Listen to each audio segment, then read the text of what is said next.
Hi everyone, welcome back to our YouTube channel Study Band.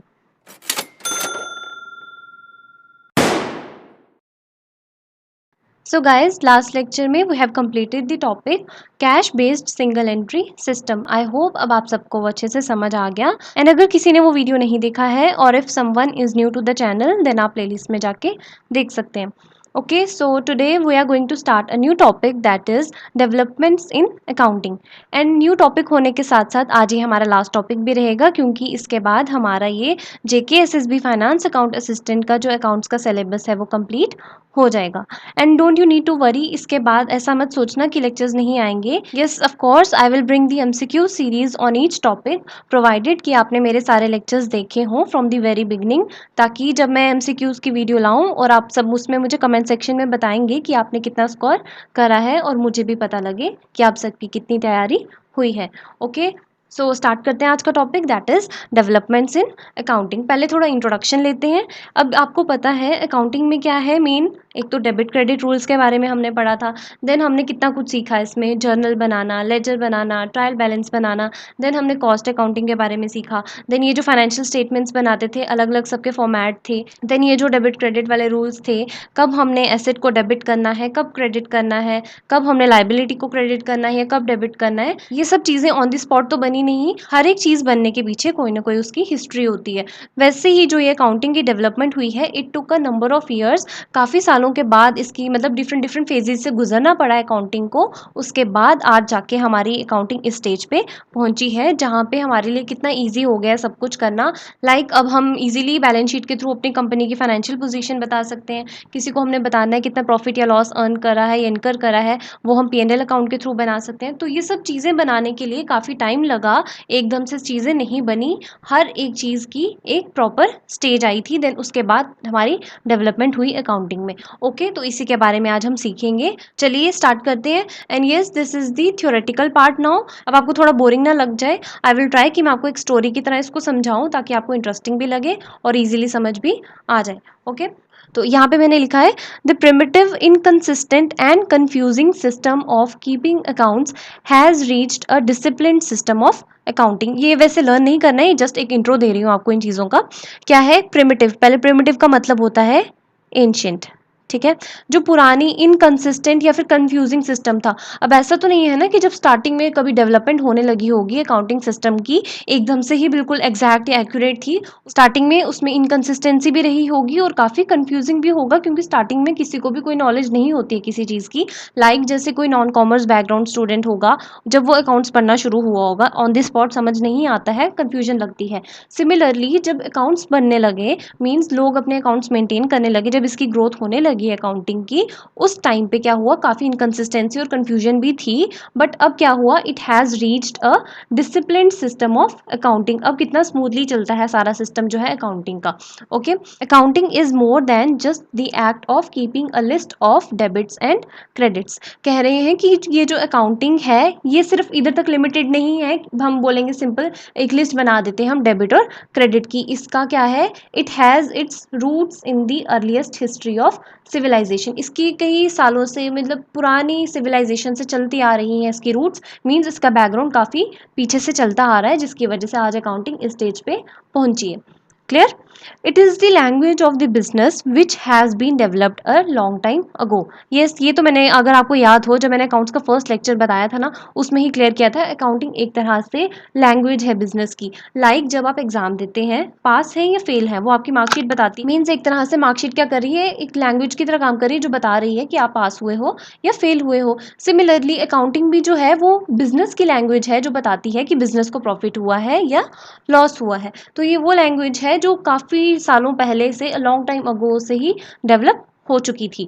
Develop तो हो चुकी थी बट इतनी एडवांसमेंट नहीं आई थी जितनी आज के टाइम पे है. Okay, while in the earlier times accounting was merely concern with recording the financial events. Earlier times में, पुराने टाइम्स में क्या होता था, अकाउंटिंग सिर्फ और सिर्फ कहाँ तक लिमिटेड थी, बस इसी से कंसर्न थी कि बस हमने जो भी हमारे फाइनेंशियल इवेंट्स होते हैं उसको रिकॉर्ड कर दें, सिंपल पैसों का लेना देना. हाउएवर नाउ डेज, बट आजकल क्या होता है, accounting is done with the rational of not only maintaining records. Rational अब एक तरह से बोल सकते हैं सोच समझ के। बस ये नहीं है कि लिमिटेड है यहाँ पे ही रिकॉर्ड्स ही मेंटेन करेंगे, but also providing an information system that provides important and relevant information to various accounting users. अब इसके थ्रू क्या होता है, ये कई सारी हमें इंफॉर्मेशन भी देती है अकाउंटिंग। पहले सिर्फ और सिर्फ रिकॉर्डिंग का काम होता था, बस सिंपल लिख दिया ये चीज़ हुई है, ये चीज़ हुई है, तो काम खत्म, बस एक रिकॉर्ड मेंटेन करके रख दिया। बट आजकल क्या है अकाउंटिंग में, ये हमें कई सारी इंफॉर्मेशन प्रोवाइड करती है, हमारे अकाउंटिंग यूजर्स को हेल्प करती है, जिसके वजह से फर्दर वो डिसीजंस ले पाते हैं। ओके, तो ये सिर्फ इंट्रोडक्शन था सिंपल, कि हाँ बता रहे हैं इसमें कि जो अकाउंट्स है वो काफ़ी बैकग्राउंड से चलता आ रहा है, जिसकी वजह से आज तक उसकी इतनी डेवलपमेंट हो गई है। ओके, अब जैसे कि हमारे टॉपिक का नाम है डेवलपमेंट्स इन अकाउंटिंग, तो अगर अकाउंट्स की डेवलपमेंट हुई है बिफोर दैट, उसकी कोई ना कोई हिस्ट्री रही होगी, मीन्स अकाउंट्स का कोई ना कोई एवोल्यूशन होगा, like evolution of a man है, सिमिलरली एवोल्यूशन ऑफ अकाउंटिंग भी है, उसकी भी कोई ना कोई हिस्ट्री रही होगी। ओके, पढ़ते हैं। The emergence of accounting is not an overnight result of an instant change. अब इंट्रोडक्शन हुई अकाउंटिंग सिस्टम की, वो ऐसा नहीं है कि एक सडन ओवरनाइट एक ही रात में उसका रिजल्ट दिख गया कि हाँ ये अकाउंटिंग के रूल्स हैं, वो ऐसे बनेगा, वो चीज़ें ऐसे बनेंगी, इसका ये फॉर्मेट है, एट्सेट्रा एट्सेट्रा। उसके लिए क्या हुआ है, it had to go through an evolutionary process of thousands of years. For thousands of years accounting को डिफरेंट डिफरेंट स्टेजेस के थ्रू गुजरना पड़ा, अलग अलग प्रोसेस के through, in order to reach the present phase. आज के टाइम तक पहुंचने के लिए उसको कई सारी स्टेजेस से गुजरना पड़ा। It also had to undergo through various processes. Okay, on the basis of the information from the ancient sources, अगर पुराने सोर्सेज से बात करें, वहां से जो इन्फॉर्मेशन गैदर करी है about the sources of evolution of accounting, हम कह सकते हैं कि जो हिस्ट्री ऑफ अकाउंटिंग है उसको हम 4 स्टेजेस में डिवाइड कर सकते हैं। First one emergent stage, second pre analytic stage, third development that is analytic stage, fourth modern stage. Okay, अब आगे रीड करेंगे इनको one by one, but before that यहाँ पे मैंने एक की पॉइंट लिखा है, नोट बना के लिखा है, this is very very important, आपको याद रखना है। Accounting was mainly associated with Mesopotamia civilisation. आपको एमसीक्यू की फॉर्म में पूछ सकते हैं। अब ये आपको फैक्ट्स थोड़े बहुत याद तो करने पड़ेंगे, अब एग्जैक्ट पूरी मैं आपको हिस्ट्री पढ़ाने बैठ जाऊंगी तो आपके लिए भी बोरिंग हो जाएगा, तो अच्छा है थोड़े फैक्ट्स की फॉर्म में लर्न कर ले। दे कैन आस्क यू कि अकाउंटिंग जो थी वो कौन सी सिविलाइजेशन के रिलेटेड थी, किससे एसोसिएटेड थी, then you have to answer Mesopotamia. तो जो भी नोट्स बना रहे हैं वो उसको नोट डाउन कर लीजिएगा। But it began in Babylonia and Egypt where people use to keep accounts by using clay tablets. हालांकि उसकी जो एसोसिएशन थी ज़्यादातर किसके साथ थी, with the Mesopotamia civilisation, but ये शुरुआत कहाँ से हुई इसकी, फ्रॉम दी प्लेस, एक तो बेबीलोनिया एंड इजिप्ट, जहाँ पे लोग क्या करते थे, अकाउंट्स को किस तरह से बना के रखते थे, by using the clay tablets. Clay के ऊपर, वही क्ले होगी मिट्टी की तरह, उसके ऊपर कोई ना कोई सिंबल बना देते थे, कुछ भी जो उनको कन्वीनियंट लगता था उसके अकॉर्डिंग वो इंडिकेटर बना देते थे उस चीज़ को, कि हाँ जीरो ये रिप्रेजेंट करेगा, ट्राइंगल ये रिप्रेजेंट करेगा, एक डॉट लगा देंगे, कुछ भी जैसा उनको ठीक लगे। तो उस टाइम पे पैसे भी नहीं होते थे, मनी की बात ही नहीं होती थी वहाँ पे, ना कोई हमारे पास कोई कंप्यूटराइज सिस्टम था उस टाइम पे, तो वो वैसे ही क्ले का यूज़ करके सिंबल्स को इंडिकेट करके अपनी चीज़ों का रिकॉर्ड मेंटेन करते थे। Clear? And one more thing, ancient times की बात कर रही हूँ। एंशियंट टाइम में ये जो बेबीलोनिया प्लेस है, that was termed as the city of commerce. तो इसको भी याद रखेंगे, अगर आपको पूछ लें कि एंशियंट टाइम में अकाउंटिंग के टाइम पे जो ये बेबीलोनिया प्लेस थी, इसको हम किस नाम से रिप्रेजेंट करते थे, that was known as the city of commerce. Clear है यहाँ तक? चलिए अब हम वन बाय वन इन स्टेजेस को देखेंगे। First stage is emergent stage. Emergent बोलो वही कि जिस स्टेज से उसकी एमर्जेंस हुई या ओरिजिनेट हुई अकाउंटिंग। ओके, और ये कहाँ से कहाँ तक थी, फ्रॉम अ प्रिमिटिव एज, ये कोई एग्जैक्ट टाइम नहीं पता है, मीन्स एंशियंट टाइम से थी टिल 1494 AD। बाकी आपको ये ईयर्स वगैरह नहीं लर्न करने हैं, इसको रहने दीजिएगा। अब पढ़ते हैं इसके बारे में। एंड ये students, one more thing, please आप मुझे कमेंट सेक्शन में ये बात पक्का बताना है कि आप कौन कौन से एरिया से बिलोंग करते हैं, सो दैट मुझे भी पता लगे कि मेरी वीडियोज़ कहाँ कहाँ तक रीच हुई हैं। ओके, सो वापस आ जाते हैं। Any reliable supply concerning the precise beginning of accounting is however to be determined. अब कोई रिलायबल सप्लाई, बोल सकते हैं कोई एक रिलायबल सोर्स नहीं है हमारे पास जो हम बता पाएँ कि एग्जैक्ट अकाउंटिंग की बिगनिंग कहाँ से हुई है, अभी तक उसका हम पता नहीं लगा पाए, means it is yet to be determined. तो इसको भूल जाएं, एग्जैक्ट टाइम हम नहीं बता सकते, जस्ट एक हमें पता हो इमर्जेंट स्टेज की आहिस्ता आहिस्ता अकाउंटिंग ग्रोथ होना कैसे शुरू हुई। Okay, but it can B said roughly that accounting observe started once the exchange of products or services was felt necessary। But एक तरह से हम रफली ये कह सकते हैं कि अकाउंटिंग की ऑब्जर्वेंस, अकाउंटिंग का एक तरह से कब से हमें पता लगने लगा, जब एक बार नीड हुई, जब लोगों को ये नेसेसरी फील हुआ, उनको लगा कि नहीं, एक्सचेंज ऑफ प्रोडक्ट्स और सर्विसेज होना चाहिए, मींस आपस में लेन देन होगा, देन हमें उसके लिए कोई रिकॉर्ड मेंटेन भी करना चाहिए, मींस उस टाइम पे अकाउंटिंग की बात होना शुरू हो गई। Then the emergent stage of accounting emerged keeping pace with the subsequent stages of history of human civilisation, that is, अब ये जो इमर्जेंट स्टेज थी, अब उसको भी हमने आगे फर्दर 4 स्टेजेस में डिवाइड कर दिया कि उसमें 4 स्टेजेस आई।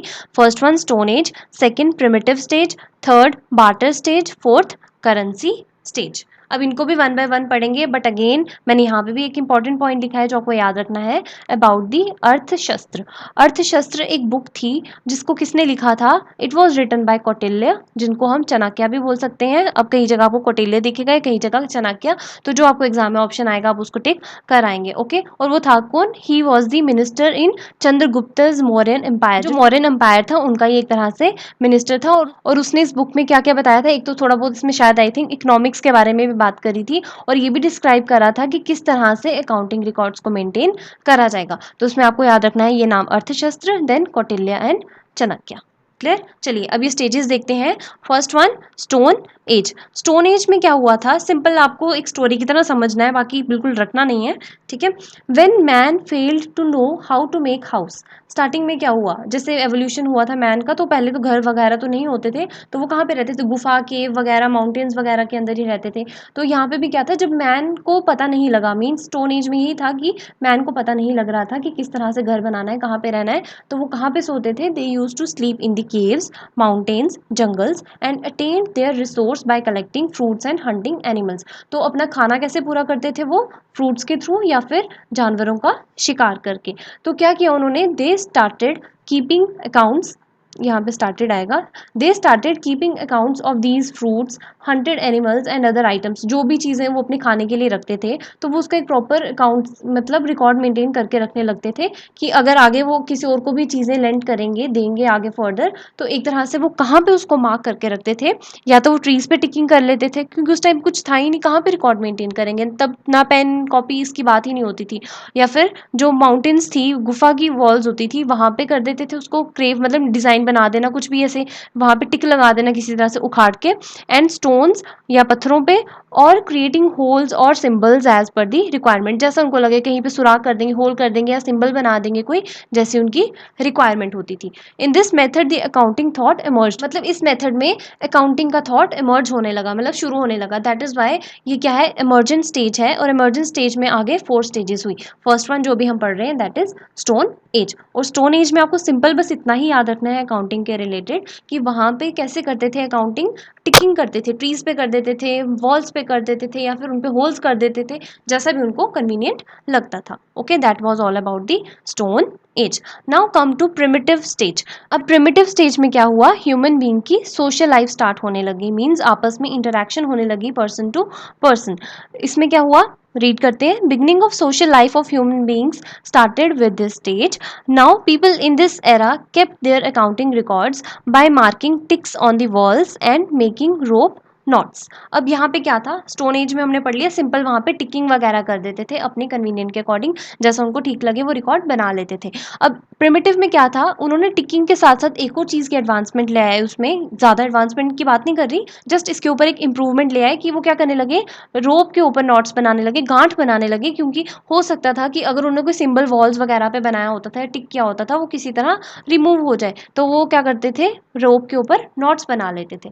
तो याद रखना है सिंपल, प्रिमिटिव स्टेज में क्या हुआ, वॉल्स के ऊपर टिकिंग के साथ साथ अब they started to make rope knots. Clear है? अब हम देखेंगे next stage after the primitive stage, that is barter stage. अब बार्टर स्टेज क्या है, बार्टर सिस्टम तो आपको पता है, जहाँ पे एक्सचेंज होती थी गुड्स और सर्विसेज की, मींस एक गुड्स ले लेते थे जिसको जिस चीज़ की ज़रूरत होती थी। सपोज एक्स पर्सन है, वाई पर्सन है, एक्स के पास फ्रूट्स हैं और वाई के पास वेजिटेबल्स हैं। एक्स को अगर वेजिटेबल्स की नीड है तो एक्स क्या करेगा, कुछ फ्रूट्स वाई को दे देता था उस टाइम पे, और वाई को अगर फ्रूट्स की नीड होती थी तो वाई एक्स को वेजिटेबल्स दे देता था उसकी जगह पे। ओके, तो यहाँ पे एक्सचेंज ऑफ गुड्स होती थी, और ये ज़्यादातर वहाँ पे होता था जहाँ पे एग्रीकल्चर होता था, वो ट्रेड करते थे आपस में कि मैं ये चीज़ उगाऊंगा, तुझे ज़रूरत होगी तो तू ले लेना, तुझे चाहिए होगा तो तू ले लेना, जो भी रिस्पेक्टिव जिसकी जो नीड होती थी उसके अकॉर्डिंग वो चीज़ें एक्सचेंज कर लेते थे। अब इसमें था क्या, this system has been use for centuries and existed long before money was invented. ये सिस्टम जो था, ये बार्टर स्टेज वाली जो आई सिस्टम आया इसमें क्या था, ये मतलब सेंचुरी से चलता आ रहा था, सदियों से चलता आ रहा था, लॉन्ग बिफोर जब मनी भी इन्वेंट नहीं हुआ था। People exchange services and goods for other services and goods in return. मतलब पीपल एक्सचेंज करते थे services in return of services, exchange करते थे goods in return of goods. तो जिसको जिस चीज़ की ज़रूरत होती थी वो एक्सचेंज करके ले लेते थे। बट हमेशा तो ऐसा नहीं होगा ना कि अगर एक्स को वेजिटेबल्स चाहिए तो हाँ ज़रूरी है कि वाई को फ्रूट्स भी चाहिए हो, हमेशा तो वैसी चीज़ नहीं होगी। तो इस वजह से क्या हुआ, अब चीज़ों के बदले चीज़ें तो दे नहीं सकते थे, बार्टर स्टेज का ही एक तरह से ड्रॉबैक बन गया। देन आफ्टर दैट क्या हुआ, किसकी इमरजेंस हुई, करेंसी की, मीन्स पैसों की शुरुआत होने लगी, यहाँ पे यूज़ ऑफ मनी होने लगा। Okay, use of money started in this stage, currency stage में मनी की बात हुई, इसका यूज़ होने लगा। Agriculture, industry, trade and commerce started to flourish. ये एग्रीकल्चर की बात करें, इंडस्ट्रीज़ की, ट्रेड की या कॉमर्स की, ये इनमें एडवांसमेंट आने लगी, ये फ्लरिश करने लगे, मीन्स जैसे बोलते हैं प्रॉस्पर होने लगे, इनकी ग्रोथ होने लगी। Concept of debit and credit started to come in force. This is very important. Exact बोलो कि पूरे प्रॉपर रूल्स बन गए यहाँ पे डेबिट क्रेडिट के, वैसा नहीं है, जस्ट उनकी एक कॉन्सेप्ट की शुरुआत हुई यहाँ से, किसकी, डेबिट और क्रेडिट की, just the beginning. Clear? Then Luca Pacioli explained the main principles and methods of double entry system. अब यही करेंसी स्टेज में क्या हुआ, लूका पासियोली, आपको पता है लूका पासियोली कौन है, इसको इसी में टाइटल दिया गया as the father of accounting, क्योंकि लूका पासियोली ने इसमें करा क्या, उसने प्रिंसिपल्स बनाए और डिफरेंट मेथड्स बनाए डबल एंट्री सिस्टम के डिटेल में। और किस बुक में बनाए, उससे एक इनिशियल बुक जो उसने स्टार्टिंग में बुक बनाई थी, उसमें 5 चैप्टर्स थे, ठीक है, और उस बुक का नाम था सुमा दी अरिथमेटिका ज्योमेट्रिया प्रोपोर्शनेट प्रोपोर्शनैलिटी। अब नाम थोड़ा अजीब है, क्या करें, अब थोड़ा याद तो करना पड़ेगा। May be they will ask you in the exam की, या फिर बुक का नाम दे देंगे और पूछेंगे किसने लिखी, तब आपको आंसर पता होना चाहिए लूका पासियोली। या हो सकता है वो बोलेंगे लूका पासियोली की जो इनिशियल बुक थी उसका क्या नाम था, then you have to answer यही जो बुक का नाम है, तो उसको याद रख लें। बाकी आपने इसमें मेन यही याद रखना है जो अकाउंटिंग में चेंजेस आ रही हैं, लाइक बार्टर सिस्टम में मैंने आपको बताया, इसमें कुछ भी ज़्यादा चेंजेस नहीं है, जस्ट है कि गुड्स के बदले गुड्स देने लगे, तो यहाँ पे वो रिकॉर्ड मेंटेन करते थे, इसको मैंने ये चीज़ दी होगी, वो चीज़ दी होगी, सिंपल। करेंसी स्टेज में क्या है, यहाँ पे आपको एक तो अकाउंटिंग के रिलेटेड याद रखना है, यहाँ पे डेबिट और क्रेडिट का कॉन्सेप्ट आना शुरू हुआ, यहाँ पे मनी का यूज़ होना शुरू हुआ, यहाँ पे लूका पासियोली ने डबल एंट्री सिस्टम के ऊपर प्रिंसिपल्स बताए और उसने अपनी एक बुक लिखी, देन एक और बुक लिखी, ये इंपॉर्टेंट नहीं है वैसे, बस एक जगह पे मुझे सोर्स पे दिखी तो मैंने नोट डाउन कर ली, उसने एक और बुक लिखी थी मेथड ऑफ वेनिस, तो ये भी याद रखें, पूछ सकते हैं कि ये वाली बुक का नाम जो है किसने लिखा है, then you have to answer Luca Pacioli. चाहे ये वाली बुक हो, ये सुमा वगैरह जो भी नाम है आप लर्न कर लेना, then this method of Venice, ये दोनों किसने लिखी है, लूका पासियोली। क्लियर है, ये था लूका पासियोली के बारे में। देन एक और था कि लूका पासियोली को हम प्राइमरी मैन मतलब फर्स्ट मैन मानते थे जिसने एक्सप्लेन करा था डबल एंट्री सिस्टम थॉरोली, अच्छे से पूरा डिटेल में रिटन फॉर्म में। पर हम ऐसा नहीं कह सकते कि वो मास्टर माइंड है इसके पीछे, कि पूरा इसी ने ही इसको डेवलप करा है डबल एंट्री सिस्टम को, नो।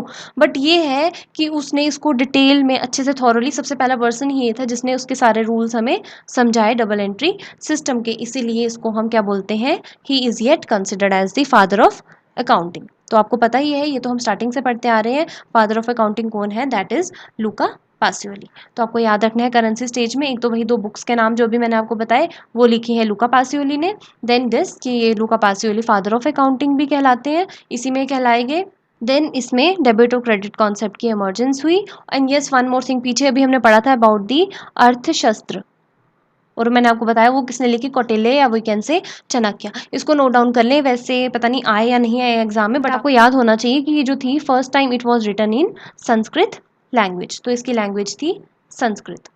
क्लियर, चलिए आगे देखते हैं। अभी मैंने आपको बताया वो जो लूका पासियोली की बुक थी, यही सुमा दी अरिथमेटिका ज्योमेट्रिया प्रोपोर्शनेट प्रोपोर्शनैलिटी, इसमें 5 चैप्टर्स थे। अब आपको 5 चैप्टर्स लर्न नहीं करने, जस्ट अगर किसी को नॉलेज लेनी है तो मैंने यहाँ पे नोट डाउन कर लिए। 5 चैप्टर्स हैं। फर्स्ट चैप्टर का नाम था arithmetic and algebra, second was the application of arithmetic and algebra in trade and commerce, third accounting, fourth money and barter system, fifth theoretical and applied geometry.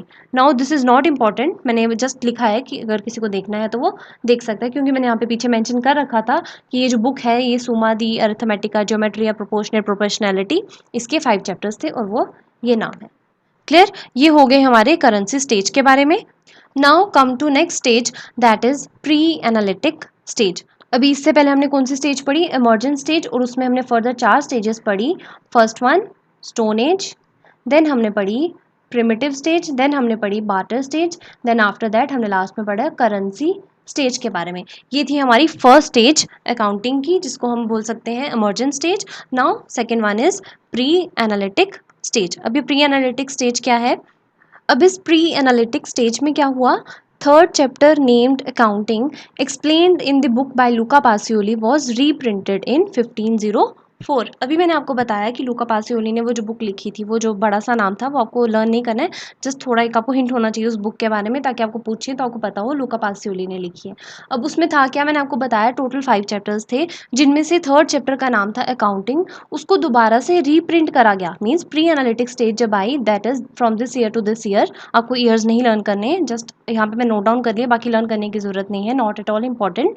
बस आपको याद रखना है, इसमें जो थर्ड चैप्टर था अकाउंटिंग, उसको दोबारा रीप्रिंट करा गया, उसको ज़्यादा एम्फेसाइज किया गया, उसके बारे में डिटेल में पढ़ा गया। क्या देखा, in this stage he clearly mentioned and explain the foundations of debit and credit and preparation of journal, ledger and trial balance. अब वो जो इमर्जेंट स्टेज थी, उसकी भी जो लास्ट स्टेज थी, दैट इज करेंसी स्टेज, हमने वहाँ पे देखा कि डेबिट और क्रेडिट के कॉन्सेप्ट्स की इमर्जेंस हुई, वहाँ पे आहिस्ता आहिस्ता डेवलप होने लगे, उनके बारे में चर्चा शुरू हुई। बट यहाँ पे क्या हुआ, उसकी फाउंडेशन बन गया, डेबिट और क्रेडिट के बारे में एक बेस बनना शुरू हुआ कि हाँ डेबिट क्रेडिट ये है, मीन्स थोड़े उससे भी और इम्प्रूव्ड वर्जन आया इनका। ओके, और यहाँ पे क्या होने लगा, जर्नल की भी इंट्रोडक्शन हुई, लेजर की भी, ट्रायल बैलेंस की भी।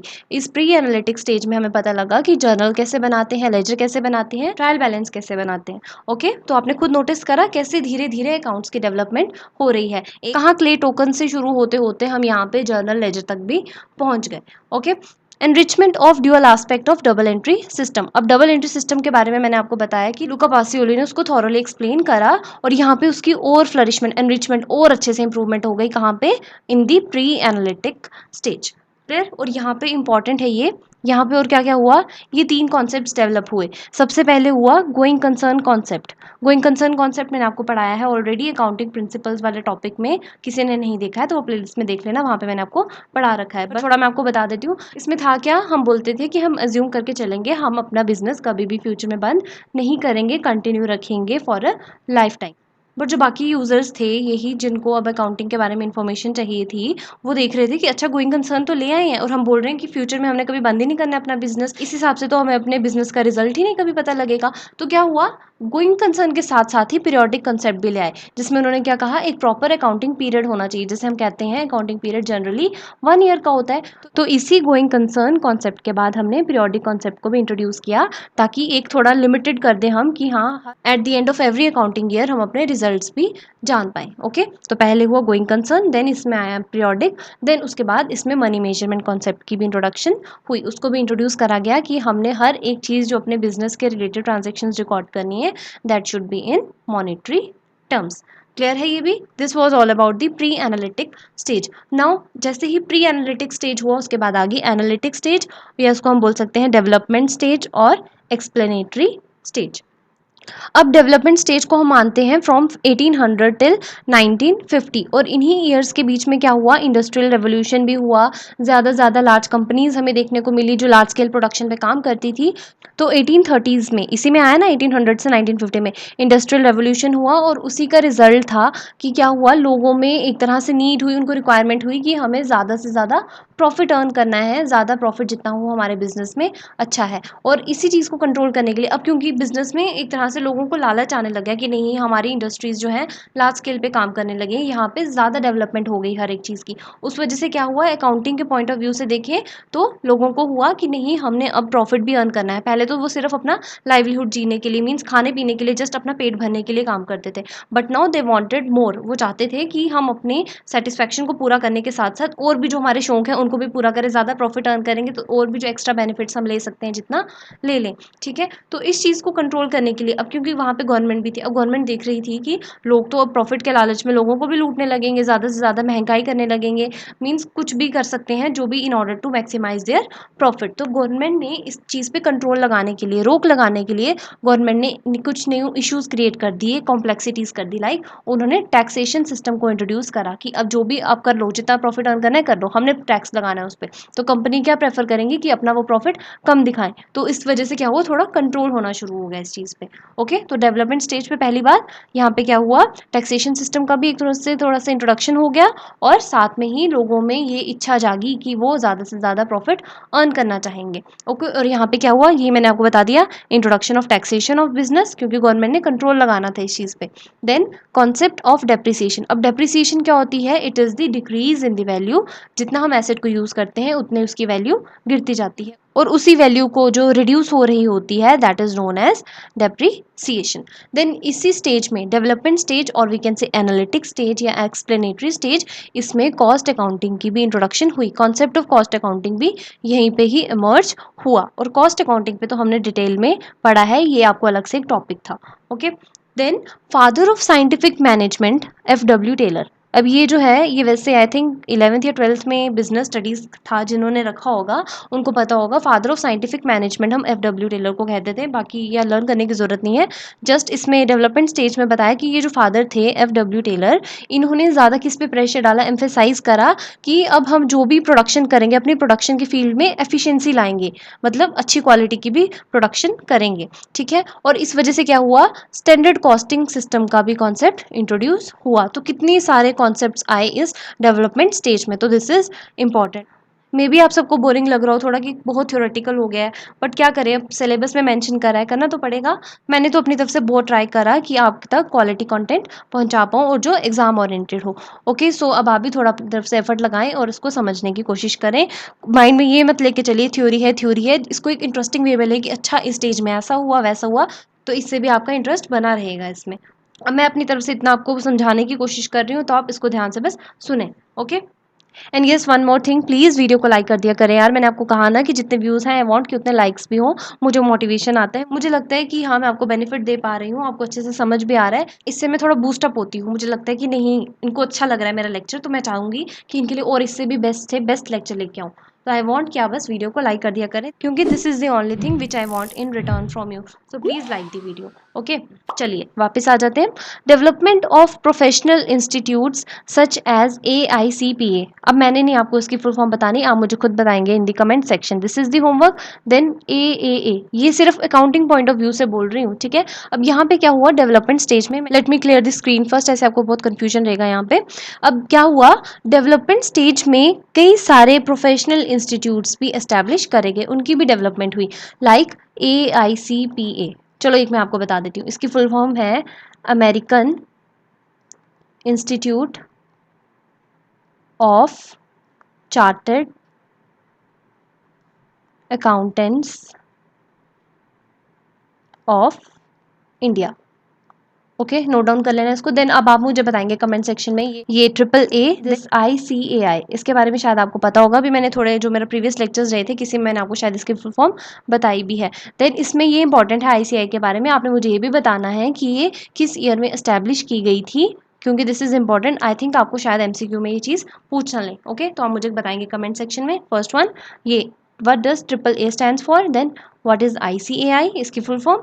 देन इंपॉर्टेंट थिंग यहाँ पे क्या हुआ था, profession of chartered accountants was recognised as a separate profession. अब चार्टर्ड अकाउंटेंट्स को अलग से एक प्रोफेशन, एक अलग दर्जा दिया गया, कब दिया गया, इन 1854 by the queen Victoria in Scotland. तो वैसे मैं बोल तो रही हूँ इंपॉर्टेंट, बाकी आई डोंट थिंक, बट वही ना, डर लगा रहता है कि ये ना पूछ लें वो ना पूछ लें तो कोई पॉइंट छूट ना जाए, इसलिए मैं आपको बोल रही हूँ। बस यहाँ पे क्या याद रखना है, जो ये प्रोफेशन था चार्टर्ड अकाउंटेंट्स का, इसको अलग सेपरेट प्रोफेशन रिकॉग्नाइज करा गया, किसने करा था, क्वीन विक्टोरिया ने इन 1854। मेन आपके माइंड में होना चाहिए क्वीन विक्टोरिया, स्कॉटलैंड में। ओके, क्लियर है। चलिए अब नेक्स्ट स्टेज देखते हैं, दैट इज मॉडर्न पीरियड, और we can say modern age. और ये क्या है, इसका year from 1951 onwards till now, means आजकल की जो भी मॉडर्न अकाउंटिंग है लेटेस्ट जो चल रही है, that was during this modern period. अब है क्या, the period of gradual development of the accounting system after 1950 up to now can be regarded as the modern period. वही ये पीरियड जो ग्रेजुअल डेवलपमेंट हुई अकाउंटिंग सिस्टम की after 1950s up to now, अब तक की जो ये टाइम पीरियड है, that is regarded as modern period. Attempts were made to update and bring uniformity in the accounting system. अब आजकल के टाइम पे क्या हो रहा है, हम कई सारे एफर्ट्स लगा रहे हैं, अटेम्प्ट्स लगा रहे हैं कि हम अपने अकाउंटिंग सिस्टम को और अपडेट कर पाएँ, इसमें और यूनिफॉर्मिटी ला पाएँ। तो यहाँ पे क्या हुआ था, मॉडर्न पीरियड में gaps were introduced. Gaps stand for generally, ये हमने पहले ही पढ़ रखा था, generally accepted accounting principles. I hope आपको ये चीज़ पहले से ही पता थी, what does gap stands for. तो दिस इज ऑल्सो इंपॉर्टेंट, ये आपको पूछ सकते हैं कि इसकी फुल फॉर्म बताएं, तो आपको याद रखनी है। It was introduced on both national and international level. अब मॉडर्न एज में क्या हुआ, या we can say modern period में क्या हुआ, गैप्स को इंट्रोड्यूस करा गया at both the national as well as international level to make the accounting principles equally meaningful. सारे अकाउंटिंग प्रिंसिपल्स को इक्वली मीनिंगफुल बनाया जाए। अभी पहले हमने देखा थोड़ी देर पहले, वहाँ पे सिर्फ और सिर्फ going concern, periodicity and money measurement concept का इंट्रोडक्शन हुआ था, बट यहाँ पे सारे प्रिंसिपल्स का इंट्रोडक्शन हो गया और फोकस दिया गया मेन इसी चीज़ पे कि गैप्स को हर जगह हमने अप्लाई करना है, whether it is at national level और at international level. The financial statements of an organization are to be prepared following these accounting principles. सारे जो भी accounting principles थे, चाहे going concern हो, consistency हो, accrual हो, कोई भी principle हो, सारी financial statements हमने in accordance with these accounting principles बनानी है, so as to represent the true and fair picture, या we can say true और fair view बताएं हम अपनी organization का कि हमारी organization कहाँ stand करती है। हमें प्रॉपर अकाउंटिंग प्रिंसिपल्स को फॉलो करके ही अपनी स्टेटमेंट्स को बनाना है। ये हमने सीखा कहाँ पे, मॉडर्न पीरियड में। Accounting standards were also introduced to bring uniformity. अब अकाउंटिंग सिस्टम के अंदर यूनिफॉर्मिटी लाने के लिए अकाउंटिंग स्टैंडर्ड्स का भी इंट्रोडक्शन करा गया। अब आपको इसके बारे में नहीं करना है, वैसे I think around 41 accounting standards हैं हमारे प्रेजेंटली, तो उसको भी इंट्रोड्यूस करा गया था ताकि अकाउंटिंग सिस्टम में एक प्रॉपर यूनिफॉर्मिटी आ सके। अब ऐसा नहीं है ना, अगर हम एक प्रॉपर सेट फॉर्मेट, जैसे हम बोलते हैं कि ट्रायल बैलेंस का ऐसा फॉर्मेट रहेगा, बैलेंस शीट ऐसे बनाई जाएगी, अगर हर कोई अपनी मनमर्जी से बनाने लग जाएगा तो एक यूनिफॉर्मिटी नहीं ना रहेगी, हम कंपेयर ही नहीं कर पाएंगे। उन्होंने अपने अलग तरीके से चीज़ों को बनाया होगा, किसी कंपनी ने, किसी ने अलग तरीके से। तो एक प्रॉपर यूनिफॉर्मिटी मेंटेन करने के लिए इन प्रिंसिपल्स और अकाउंटिंग स्टैंडर्ड्स को इंट्रोड्यूस करा गया था। कहाँ पे, in this modern period. Now because of economic, social and technological changes, अब कई सारी इकोनॉमिकल चेंजेस आई, सोशल चेंजेस आई, टेक्नोलॉजिकल चेंजेस आई, उसकी वजह से क्या हुआ, different branches of accounting have emerged. अब आप याद रखें, अब हम पढ़ रहे हैं अबाउट द मॉडर्न अकाउंटिंग। हमने पहले पूरी हिस्ट्री जान ली, नाउ अब आहिस्ता आहिस्ता डेवलपमेंट्स आ गए अकाउंटिंग में, और हमारा मेन टॉपिक भी यही था। तो अब मैं वैसे तो मुझे लगता है कि सीधे आपको डायरेक्टली डेवलपमेंट्स के बारे में ही पूछना चाहिए, क्योंकि टॉपिक ही यही है, डेवलपमेंट्स इन अकाउंटिंग। बट क्योंकि डेवलपमेंट थी, तो डेवलपमेंट से पहले कोई ना कोई हिस्ट्री रही होगी, इसलिए हमने थोड़ा हिस्ट्री के बारे में भी जाना। नाउ आ गया हमारा मेन टॉपिक कि रीसेंट डेवलपमेंट्स क्या हुई अकाउंटिंग में because of these technological changes, और we can say social changes या फिर इकोनॉमिकल चेंजेस। अलग अलग अकाउंटिंग की ब्रांचेस इमर्ज हुई, और वो क्या क्या ब्रांचेस थी। सबसे पहले सोशल अकाउंटिंग। सोशल अकाउंटिंग के बारे में भी हमने पूरा एक टॉपिक ऑलरेडी पढ़ रखा है, बट जस्ट यहाँ पे एक मीनिंग आपको समझना है, हर एक चीज़ डिटेल में नहीं देखनी। First one, it is the accounting of social responsibilities met by the organisation. जो ऑर्गेनाइजेशन की रिस्पॉन्सिबिलिटीज़ हैं टुवर्ड्स द सोसाइटी, उसकी प्रॉपर अकाउंटिंग करना is social accounting. It is concern with measuring and disclosing the cost and benefits to the society as a result of organisational activities. हमारी organisation की क्या activities हैं, हम जो काम कर रहे हैं उसका क्या इफेक्ट पड़ रहा है सोसाइटी पे, क्या कॉस्ट पड़ रही है या क्या बेनिफिट हो रहा है सोसाइटी को, उस चीज़ को मेजर करना और डिस्क्लोज करना किसका काम है, सोशल अकाउंटिंग का। बाकी अगर आपको इसके बारे में डिटेल में पढ़ना है तो आप प्लेलिस्ट में जाके देखें, इसका डिटेल लेक्चर मैंने आपको दिया हुआ है। Then tax accounting. अब क्या था, टैक्सेशन सिस्टम भी इंट्रोड्यूस हो ही चुका था, बट यहाँ मॉडर्न एज में क्या हुआ, उसके बारे में अकाउंटिंग भी होने लगी। पहले तो हमने सिंपल बोला टैक्स इम्पोज करेंगे, किस लिए, ताकि हम कंट्रोल कर पाएँ लोगों की रिक्वायरमेंट को। वो ज़्यादा से प्रॉफिट अर्न करना चाहते हैं, तो इस चीज़ पे कंट्रोल लगाने के लिए हम क्या करेंगे, टैक्स लगा देंगे। बट नाउ अब उस चीज़ की भी अकाउंटिंग करेंगे कि क्या प्रॉपर टैक्स रूल्स फॉलो करा गए, जो भी कंप्लायंस प्रोसीजर्स थे उनको फॉलो करा, तो टैक्स अकाउंटिंग आया। था क्या इसमें, it refers to the methods and policies used for the preparation of tax returns. अब जिनको इनकम टैक्स रिटर्न्स फाइल करवानी होती है उनके लिए भी एक प्रॉपर सेट स्टैंडर्ड्स होंगे ना, लाइक हमने अकाउंटिंग करनी है, अकाउंटिंग प्रिंसिपल्स हैं, अकाउंटिंग स्टैंडर्ड्स हैं। सिमिलरली जब हमने टैक्स रिटर्न्स भरनी है तो उनके लिए भी एक प्रॉपर मेथड्स और पॉलिसीज होनी चाहिए, और वो कहाँ पे होती हैं, in this process of tax accounting and other statements needed for this purposes. तो टैक्स अकाउंटिंग सिंपली यही बताती है कि क्या तरीके अपनाने हैं हमने, जिसकी वजह से हम प्रॉपर टैक्स कंप्लायंस कर पाए। बाकी इसमें डिटेल में इतना पढ़ना नहीं है, जस्ट आप हर चीज़ का मीनिंग समझ जाए। Okay, then human resource accounting. अब नाम से ही पता लग रहा है ह्यूमन रिसोर्स। ह्यूमन रिसोर्स क्या होंगे हमारे ऑर्गेनाइजेशन में, हमारे एम्प्लॉयज़, हमारे मैनेजर्स, हमारा जो भी स्टाफ वगैरह है, ठीक है। अब उस चीज़ की अकाउंटिंग क्या है, it can be defined as the process of identifying and measuring data about the human resources. हमने आइडेंटिफाई करना है और मेजर करना है। अब ह्यूमन को नहीं मेजर करना है, मीन्स क्वांटिटी की बात कर रहे हैं यहाँ पे एक तरह से, क्योंकि हम क्या करते हैं अकाउंट्स में, हर चीज़ वही देखते हैं जो क्वांटिटेटिव टर्म्स में होती है, मॉनेटरी टर्म्स में एक तरह से, जिसकी काउंटिंग करी जा सके। तो यहाँ पे हम देखते हैं कितना ह्यूमन रिसोर्स है हमारी ऑर्गेनाइजेशन में, मतलब वो किस तरह का उनका काम है, हमने अपने ह्यूमन रिसोर्सेज पे कितना खर्चा किया है, उनकी ट्रेनिंग पे, उनकी एजुकेशन पे, उनको फर्दर ट्रेनिंग और प्रोवाइड करने के लिए, उनके रिक्रूटमेंट के लिए, ये सब आ जाता है इन दी ह्यूमन रिसोर्स अकाउंटिंग। और यहाँ पे ये भी आ जाता है, यहाँ पे उनका अटेंडेंस रिकॉर्ड मेंटेन करके रखते हैं, उन्होंने क्या काम करा हमारे ऑर्गेनाइजेशन के लिए, वो चीज़ें सब कुछ रिलेटेड टू दी ह्यूमन, जो हमारे पर्सनस इन्वॉल्व हैं ऑर्गेनाइजेशन में, उस चीज़ को लिख देते हैं हम इन दिस ह्यूमन रिसोर्स अकाउंटिंग में। यहाँ पे एक तो यही बात, ह्यूमन रिसोर्सेज को हम आइडेंटिफाई करते हैं, उनका डाटा कलेक्ट करते हैं और ये कम्युनिकेट कर देते हैं इन्फॉर्मेशन जो भी इंटरेस्टेड पार्टीज होती हैं। इन other words, it is the activity of knowing the cost invested for the employees.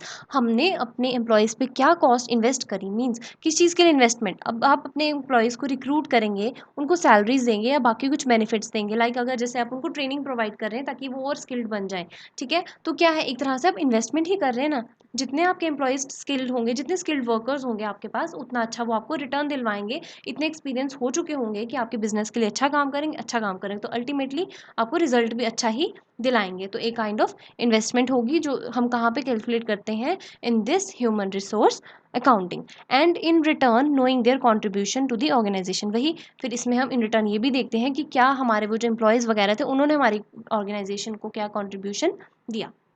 Okay, तो ह्यूमन रिसोर्स अकाउंटिंग में यही था सिंपल, हम अपने स्टाफ को कंड्यूसिव एनवायरनमेंट दे पाएँ उसका खर्चा, हम अपने स्टाफ को ट्रेन कर रहे हैं उसका खर्चा, या उनकी वजह से हमें क्या बेनिफिट मिल रहा है उस चीज़ का रिकॉर्ड, हर चीज़ related to the human resource of the organisation हम इसमें देखते हैं। Okay, then talking about the environmental accounting. Environmental accounting is related to environment, हम इसको ग्रीन अकाउंटिंग भी कहते हैं। तो आपको पूछ सकते हैं which accounting is also termed as green accounting, तब आपको उसका पता होना चाहिए, दैट इज एनवायरमेंटल अकाउंटिंग। अब नाम से पता लग रहा है एनवायरनमेंट के रिलेटेड है।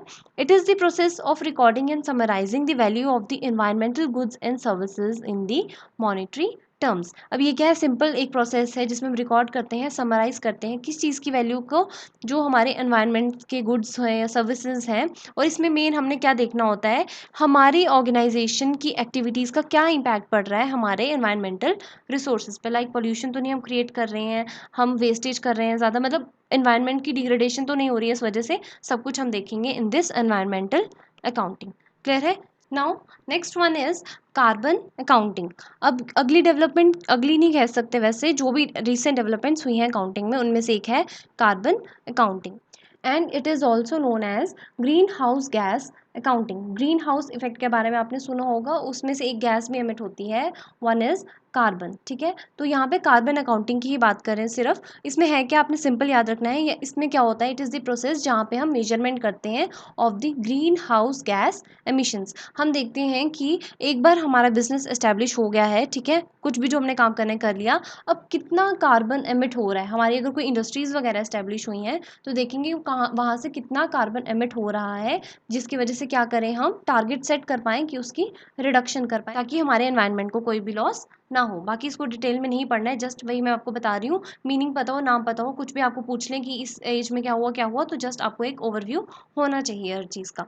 Okay, then last is inflation accounting. Inflation आपको पता है, यहाँ पे मैंने मीनिंग भी लिख दिया एक बार। Inflation refers to the increase in general price level. किसी कमोडिटी या किसी भी गुड्स के प्राइस लेवल में इंक्रीज आ जाना एकदम से, या in other words it is a state in which the purchasing power of money goes down. Means लोगों की खरीदने की पावर कम हो जाना, इन द सेंस कि अब पता है चीज़ें महंगी हो गई हैं, तो इतना खर्चा ही नहीं करेंगे लोग, इतना अफोर्ड ही नहीं कर पाएंगे, तो अल्टीमेटली परचेजिंग पावर डिक्रीज हो जाएगी। ठीक है, दैट इज इन्फ्लेशन। अब बात करें अगर इन्फ्लेशन अकाउंटिंग की, तो इसमें होता क्या है, inflation accounting refers to the process of adjusting the financial statements of a company to show the real financial position of a company during inflationary period. जब हर चीज़ का प्राइस इंक्रीज हो रहा हो, बट आपको पता है जब फाइनेंशियल स्टेटमेंट्स हम बनाते हैं उसमें हम चीज़ों को रिकॉर्ड करते हैं, लाइक हमने कोई एसेट खरीद लिया, जिस चीज़ पे खरीद लिया हिस्टोरिकल कॉस्ट पे उसको रिकॉर्ड करके रख लिया, देन आफ्टरवर्ड्स हम डेप्रिसिएशन चार्ज करते हैं। मीन्स उस एसेट की फेयर मार्केट वैल्यू चाहे अलग भी हो, मे बी वो ज़्यादा हो या कम हो, तो हम करंट प्राइस लेवल को कंसिडर नहीं करते, सिंपल फाइनेंशियल स्टेटमेंट्स में रिकॉर्डिंग कर देते हैं। बट इन्फ्लेशन अकाउंटिंग में क्या होगा, हम क्या करते हैं अपनी फाइनेंशियल स्टेटमेंट्स को according to that inflationary period, जैसा टाइम चल रहा है उसके अकॉर्डिंग ही हम अपनी फाइनेंशियल स्टेटमेंट्स भी प्रिपेयर करेंगे। मीन्स हर एक चीज़ at the current price level ही हम रिकॉर्ड करेंगे, ताकि हमें अपनी कंपनी की रियल फाइनेंशियल पोजीशन पता लगे कि अगर मानो हमने पहले कोई एसेट 10,000 का खरीदा था, 10,000 का रिकॉर्ड करा था, बट आज हमें पता लग रहा है वो एसेट 12,000 का है, तो हम 12,000 का रिकॉर्ड करेंगे in order to get the true picture of our financial statements. This is about the inflation accounting. अब कई बार, वैसे तो मुझे इंपॉर्टेंट लग नहीं रहा, बट फिर भी इसके बारे में आप एक बार देख लेना। There are two methods of inflation accounting. हम इन्फ्लेशन अकाउंटिंग दो मेथड से करते हैं। First one current purchasing power method, second current cost accounting method. बहुत ईजी है, एक बार सुन ले ज़रा।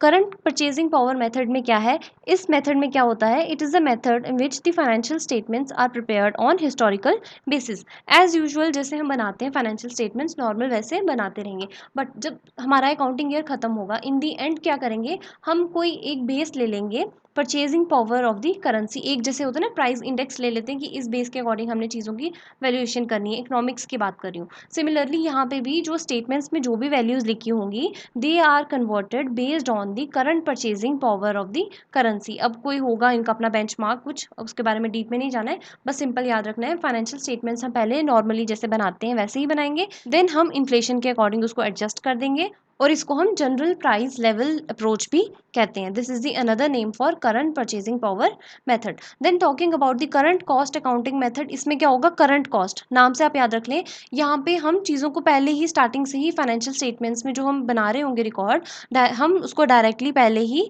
जो उनका करंट प्राइस चल रहा होगा चीज़ों का, उसी पे रिकॉर्ड करेंगे। अब कह सकते हैं it is an alternative method to current purchasing power method, या हम कह सकते हैं उसका बिल्कुल ऑपोजिट है ये। Under this method the assets are valued at their fair market value rather than on historical cost. उनकी जो एक्चुअल वैल्यू जिस पे खरीदा था उस पर रिकॉर्ड नहीं करेंगे, they will be recorded at their fair market value, जो मीन्स प्रिवेलिंग रेट होगा मार्केट में। Okay, also known as specific price level approach. Current cost accounting method को हम स्पेसिफिक प्राइस लेवल अप्रोच भी कहते हैं, या फिर रिप्लेसमेंट कॉस्ट अकाउंटिंग भी कहते हैं। तो इसको आप याद रख लेना, कहीं आपको एमसीक्यूज में ना पूछ लें। Replacement cost accounting is another name for, they will give you the options current purchasing power method, current cost accounting method, तो उस टाइम पे आपको आंसर पता होना चाहिए, that is current cost accounting method. तो that was all about the developments in accounting. तो आपको इसको एक तरह से थोड़ा बहुत तो हिस्ट्री की तरह याद करना ही पड़ेगा कि पहले ऐसा हुआ फिर ऐसा हुआ, देन अकाउंटिंग किस तरह से डेवलपमेंट हुई। तो हर चीज़ I have tried my best कि आपको अच्छे से समझ आ पाए।